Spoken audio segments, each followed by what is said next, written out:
जो कि वहाँ के सोइल पर यानी मिट्टी पर कुछ एक्सपेरिमेंट्स कर रहे होते हैं, उनके सैंपल्स लिए होते हैं कि तभी उन्हें नोटिफिकेशन आती है यानी खबर मिलती है कि यहाँ पर तूफान आने वाला है और उन्हें फौरन से अपने स्पेसशिप तक जाना होगा। अब वो सब साइंटिस्ट अपने स्पेसशिप की तरफ बढ़ने लगे, लेकिन उनमें से साइंटिस्ट जो कि बॉटनिस्ट भी थे, उनसे कोई चीज टकराती है तो वो वहीं पर रुक जाते हैं और तूफान में कहीं गुम हो जाते हैं। स्पेसशिप में सब साइंटिस्ट उनसे कांटेक्ट करने की काफी कोशिश कर रहे होते हैं, लेकिन ऐसा नहीं हो पाता और ना वो उन्हें ढूंढ पाते हैं। वो सब समझते हैं कि शायद मार्क अब इस दुनिया में नहीं रहे, तो वो वहाँ से निकल आते हैं। लेकिन उधर हम मार्स में देखते हैं कि मार्क अभी जिंदा पेट में एक रॉड चला गया हो, जिसे निकालते हुए उसे काफी दर्द हो रहा होता है। वो जैसे तैसे करके चलते हुए उस चैम्बर तक जाते हैं जो सब साइंटिस्ट ने अपने शेल्टर के लिए यहाँ पर लगाया था। वो वहाँ पर जाकर इस रॉड को निकालते हैं, लेकिन काफी परेशान भी होते हैं कि अब वो बाकी साइंटिस्ट से कांटेक्ट कैसे करेंगे।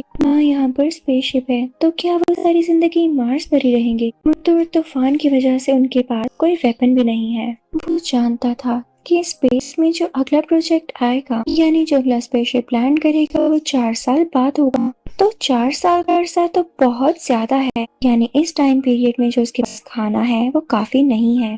वो मर भी सकता है, तो उसे कुछ ना कुछ जरूर करना होगा। अब यहाँ पर वो प्लान्स करने लगता है। उसके पास कुछ आलू होते हैं जिन्हें यूज करके वो और भी आलू उगाना चाहता था, और शायद इसीलिए वो सारे साइंटिस्ट एक्सपेरिमेंट्स कर रहे थे इस प्लैनेट की सोइल पर। तो मार्क अपनी डायरी में कुछ नोट्स बनाने लगता है और बाहर जाकर सोइल में खेती करने लगता है ताकि वो आलू को उगा सके।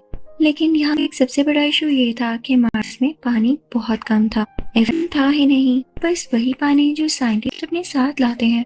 तो ये तो यहाँ पर रहने के लिए काफी नहीं था। लेकिन लकीली मार्क क्योंकि एक बॉटनिस्ट था, तो वो जानता था कि पानी को किस तरह से प्रोड्यूस किया जा सकता है और ये सारी कल्टीवेशन कैसे की जा सकती है। तो हाइड्रोजन और ऑक्सीजन को जलाकर उसे पानी बनाने की कोशिश करता है। लेकिन पहली ट्राई में तो वहाँ पर बहुत बड़ा ब्लास्ट होता है, क्योंकि यहाँ पर उसने उस ऑक्सीजन की कैलकुलेशन नहीं जो कि वो वहाँ से इनटेक कर रहा था। लेकिन नेक्स्ट ट्राई में पूरी कैलकुलेशंस के बाद जब वो दोबारा ट्राई करता है तो यहाँ पर पानी बनना शुरू हो जाता है। अब मार्क उस जगह पर पानी प्रोड्यूस करता है जहाँ पर मिट्टी में उसने वो पौधा उगाया होता है, और कुछ ही दिनों देखते ही देखते वो पौधा थोड़ा सा बाहर आता है। मार्क की देखकर बहुत खुश होता है, उसे जीने की होप मिलती है। दूसरी तरफ दुनिया में ये डिक्लेयर कर दिया जाता है कि मार्क अब इस दुनिया में नहीं रहा। इवन उसका फ्यूनरल भी कर दिया जाता है। लेकिन तभी हम एक लड़की को देखते हैं जो कि सैटेलाइट को देख रही होती है और उससे मार्स की क्लिप्स को देखती है। तो उसे पता चलता है कि मार्क अभी भी जिंदा है, क्योंकि वहाँ पर जो सामान पहले कहीं और पड़ा हुआ था वो अब किसी और जगह पर शिफ्ट हो चुका है। और ये सोलर पैनल्स होते हैं जो कि मार्स ने ही शिफ्ट किए होते हैं। वो लड़की अपने सीनियर्स को बताती है और वो भी समझ जाते हैं कि मार्क अभी जिंदा है। लेकिन वो उन्हें बताते हैं कि अगर हम मार्स पर मार्क को बचाने चले भी जाए तो हमारे पहुंचने तक वो भूख से वैसे ही मर जाएगा। और ये बात होती भी ठीक है। उधर मार्क परेशान होने की बजाय कोई तरीके ढूंढ रहा होता है कि 4 साल बाद नया प्रोजेक्ट आएगा और जिस जगह पर आएगा वहां पर पहुंचने के लिए इसे 50 दिन चाहिए, यानी 50 डेज, और 70 डेज तो इसे यहाँ पर पहले से ही हो चुके हैं। तो बैठे रहने से अच्छा है कि ये उस जगह तक पहुंच जाए। लेकिन वो जगह यहाँ से 2500 किलोमीटर दूर है, और जो कार इसके पास है वो सोलर पैनल से चलती है और एक दिन में 35 किलोमीटर से ज्यादा ट्रेवल नहीं कर सकती है। लेकिन फिर भी मार्क के पास यही आखिरी ऑप्शन होती है। फिर जमीन पर हम देखते हैं कि वो सब लोग डिसाइड करते हैं कि मार्क तक फूड और पानी भेजने के लिए वो एक स्पेसशिप तैयार करेंगे जो कि पूरे 1 साल में मार्स तक पहुंचेगा। लेकिन मार्क तो पहले ही वहाँ पर काफी ज्यादा आलू उगा चुका था। वो आलू लकीली काफी ज्यादा थे, लेकिन मार्क जानता था आखिर कब तक वो आलू पर जिंदा रहेगा। उसे किसी न किसी तरह तो कांटेक्ट करना ही होगा ना। मार्क एक ऐसी जगह पर पहुंचता है जहां पर कैमरा होता है। ये ऐसा कैमरा होता है जो कि मार्स की पिक्चर्स दुनिया तक भेजता है। मार्क वहां पर 3 बोर्ड्स भी लगाता है। दरमियान वाले बोर्ड पर लिखता है कैन यू सी मी, कि क्या आप मुझे देख सकते हैं। लेफ्ट साइड पर नो लिखता है और राइट साइड पर यस लिखा है। और जब दुनिया वाले ये देखते हैं तो वो कैमरा यस की तरफ मूव करते हैं। तो मार्क बहुत ज्यादा खुश होता है कि चलो शुक्र है, इन लोगों को पता तो है कि मैं जिंदा हूँ। और अब ये कोड वर्डिंग में दुनिया वालों से बात करने लगता है। वहाँ पर मार्क को ये भी बताया जाता है कि उसके लिए खाना भेजा जा रहा है। तो मार्क पूछता है कि वो साइंटिस्ट इनके साथ मैं यहाँ पर आया था वो तो अभी भी अर्थ की तरफ जा रहे होंगे, कि आप लोगों ने उन्हें बताया कि मैं यहीं पर हूँ? तो वो सब कहते हैं कि नहीं, पर अब बता देते हैं। जब मार्क के बाकी साथियों को पता चलता है तो उन्हें बहुत बुरा लगता है कि वो मार्क को वहीं पर छोड़ आए। वहाँ मार्स पर हम देखते हैं कि जब मार्क ने आलू उगाए हुए थे वहाँ पर पता नहीं क्यों ब्लास्ट हो जाता है और उसके सारे आलू तबाह हो जाते हैं। मार्क काफी दुखी हो जाता है और उसके पास अब जितने भी आलू बचे थे वो काफी नहीं थे, क्योंकि जब तक उसके पास खाना या पानी पहुंचता वो पहले ही भूख से मर चुका होता। तो अब वो डिसाइड करता है कि जो खाना वो दिन में इतनी बार खाता था उसे वो बहुत कम कम करके खाना होगा ताकि वो जिंदा रह सके। अब उधर जमीन पर हम नासा को देखते हैं जो कि एक रॉकेट लॉन्च कर चुके होते हैं जिसमें मार्क के लिए खाना और जरूरी चीजें थी। लेकिन यहाँ पर बहुत अनफॉर्चुनेट बात होती है, वो रॉकेट लॉन्च होते ही ब्लास्ट कर जाता है, सारा खाना भी डिस्ट्रॉय हो जाता है और अब मार्क तक कुछ भी नहीं पहुंच पाना था। तो सब बहुत ज्यादा उदास हो जाते हैं और जब मार्क को पता चलता है तो वो भी बहुत डिसअपॉइंट होता है। लेकिन वो नासा को एक मैसेज देता है कि मैं हिम्मत हारने वालों में से नहीं हूँ, मैं अपनी आखिरी सांस तक लड़ूंगा और हो सके तो मेरे पेरेंट्स को बता देना कि आपका बेटा अपने प्रोफेशन को लेके काफी सिंसियर था। अगर उसकी जान गई भी तो वो इस बात से बहुत खुश है कि उसने एंड तक इसके लिए लड़ाई की और वो फख्र से गया। अब वो लोग नीचे चाइना से भी हेल्प मांगते हैं तो चाइना उनकी मदद के लिए तैयार हो जाता है।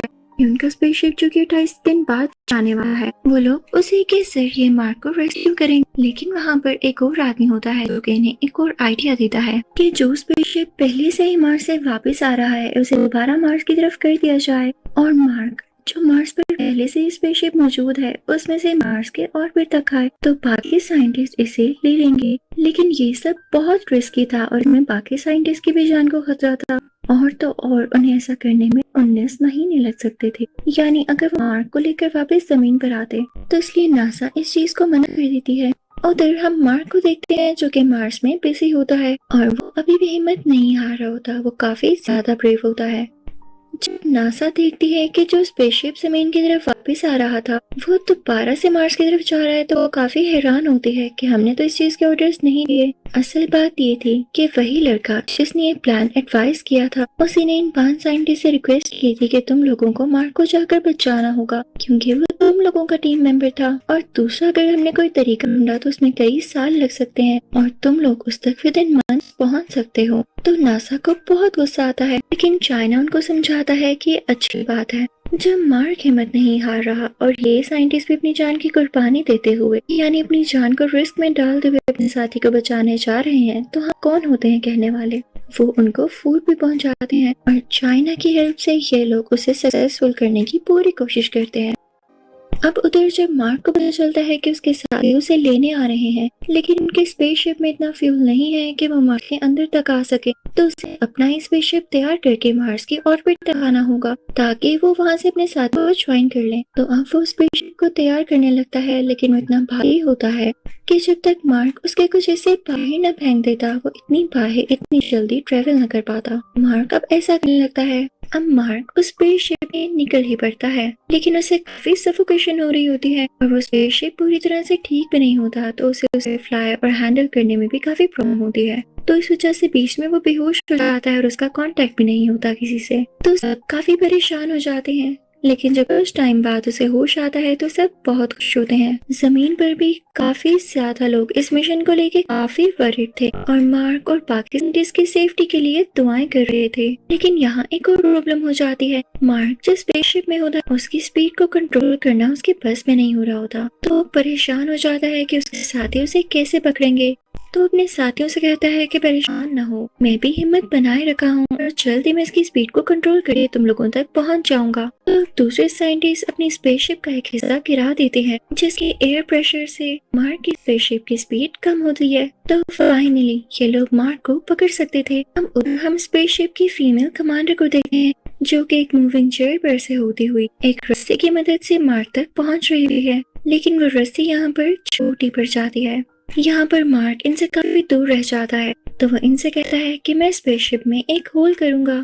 यहाँ पर मार्क अपने स्पेस सूट के अंदर एक होल बनाता है जिससे उसके स्पेस सूट पे हवा जाने लगती है और उसका प्रेशर बढ़ जाता है और उसी प्रेशर से वो अपनी डायरेक्शन चेंज करता है और मूव करने लगता है और फाइनली उसे फीमेल कमांडर तक पहुंच ही जाता है। वो बहुत खुश होता है कि अब उसकी जान बच चुकी थी और वो रेस्क्यू कर लिया गया था। लेकिन तभी वहां पर कोई मूवमेंट होती है। मार्क का हाथ फीमेल कमांडर के हाथ से छूट जाता है, लेकिन जल्दी वो कमांडर उसकी तरफ रस्सी फेंकती है जिससे मार्क पकड़ लेता है। अब फाइनली मार्क उस स्पेसशिप के अंदर आ जाता है और सब लोग बहुत ज्यादा खुश होते हैं कि उनका मिशन सक्सेसफुल रहा। अब हम देखते हैं कि वो सब फाइनली दुनिया पर लैंड कर चुके होते हैं और यहाँ पर मार्क सब साइंटिस्ट का हेड बन जाता है और उन्हें सिखाने लगता है कि अगर आप स्पेस में फंस जाएं तो खुद को किस तरह से बचा कर रखना है, कभी भी हिम्मत नहीं हारनी। और इसी के साथ ये मूवी यहीं पर एंड हो जाती है। Thank you for watching.